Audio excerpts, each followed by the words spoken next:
ఈ వీడియోలో text book PDF నుండి నేరుగా డిఎస్సి పరీక్షకు సంబంధించిన 5 ముఖ్యమైన గెస్సింగ్ క్వశ్చన్స్ చూద్దాం.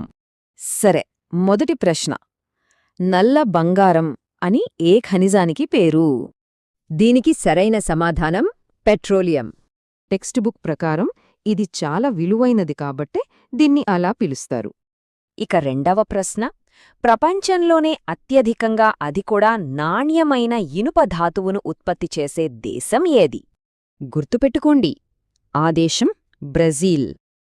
అవును, ప్రపంచంలోనే నాణ్యమైన ఇనుపధాతువును బ్రెజిల్ అధికంగా ఉత్పత్తి చేస్తుంది. మూడో ప్రశ్న చూద్దాం.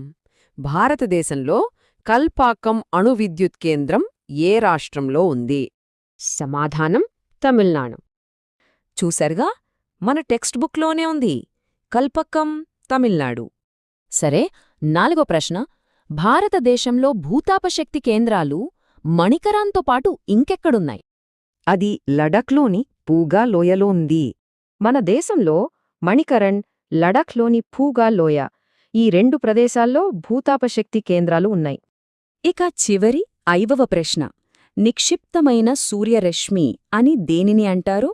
ఇది చాలా ఆసక్తికరంగా ఉంటుంది. దాన్ని బొగ్గు అని పిలుస్తారు.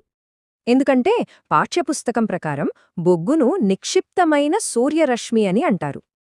ఇలాంటి డిఎస్సి గెస్సింగ్ క్వశ్చన్ షార్ట్స్ ఇంకా కావాలంటే లైక్ చేయండి, షేర్ చేయండి, ఛానల్ని సబ్స్క్రైబ్ చేయండి.